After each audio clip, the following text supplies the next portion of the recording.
ভোটের মাধ্যমে নতুন দিনের সূচনা হলো বলে মন্তব্য করেছেন জামায়াতের আমির ডাক্তার শফিকুর রহমান। সকালে মণিপুর বিদ্যালয় কেন্দ্রে ভোট দেওয়ার পর এমন মন্তব্যের পাশাপাশি সরকার গঠনের আশা প্রকাশ করেন তিনি। অপরদিকে 11 দলীয় জোটের অন্যতম শরিক জাতীয় নাগরিক পার্টির আহ্বায়ক নাহিদ ইসলাম জনগণের দেওয়া যে কোনো রায় মেনে নেওয়া হবে বলে জানান।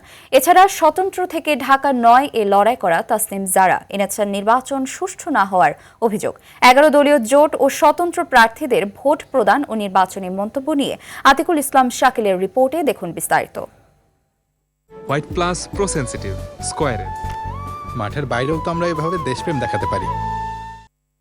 উৎসবমুখর পরিবেশে সকাল 7:30টায় ভোট গ্রহণ শুরু হলেও বেশিরভাগ প্রার্থীরা ভোট দেন 8:30 থেকে। ঢাকা 15 আসন থেকে প্রতিদ্বন্দ্বিতা করা জামায়াত আমির ভোট দেন মণিপুর উচ্চ বিদ্যালয় ও কলেজ কেন্দ্রে।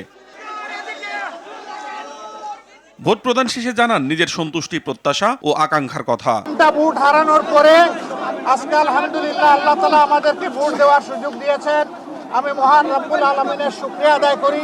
সন্ত্রাস মুক্ত হোক, দখল মুক্ত হোক এবং সবার কাছে গ্রহণযোগ্য হোক, এটা আমরা দোয়া করি। এই ভোটের মাধ্যমে আগামীতে এমন সরকার গঠিত হোক যেই সরকার কোনো ব্যক্তি, পরিবার, দলের হবে না, বরঞ্চ যে সরকার হবে 18 কোটি মানুষের, জনগণের সরকার।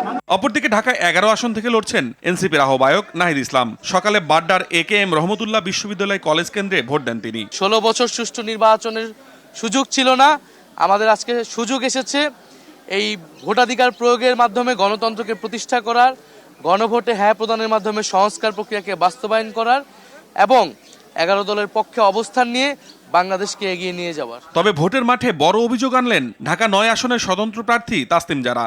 কাউকে বলা হচ্ছে যে আপনারা তো এখানকার ভোটার না, অথচ এরকম কোনো নিয়ম নাই যে পোলিং এজেন্ট হতে হলে এই আসনের ভোটার হতে হবে। তারপরে পুরুষ কেন্দ্রের নারী এজেন্ট সেই নিয়ম বলে বের করে দেওয়া হচ্ছে বা বিভিন্নভাবে হেনস্থা করা হচ্ছে, বলছে যে ফোন নিয়ে ঢোকা যাবে। অপরদিকে 11 দলীয় জোটের আরেক শরিক বাংলাদেশ খেলাফত মজলিসের আমির ভোট দেন তার নির্বাচনী এলাকা ঢাকা 13 এর মোহাম্মদপুর শারীরিক শিক্ষা কলেজে। তিনি ভোটের পরিবেশে কোনো প্রকার সমস্যা দেখেননি। এখানে কোনো সমস্যা এ পর্যন্ত আমার চোখে পড়েনি, তবে রাতের কোনো জায়গায় কিছু সন্দেহজনক কার্যক্রম আমাদের সংবাদে আমরা সংবাদ পেয়েছি।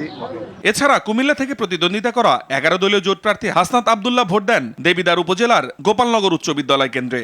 অপরদিকে পঞ্চগড়ের আটোয়ারী উপজেলার বামন কুমার রাখালদেবী হাট আদর্শ উচ্চ বিদ্যালয় কেন্দ্রে ভোট দিয়েছেন এনসিপির উত্তরাঞ্চলের মুখ্য সংগঠক সার্জিস আলম। তাদের মুখেও ঝরে জয়ের আত্মবিশ্বাস। ভোট একটা উৎসবের হবে, ভোট তো ভয়ের না।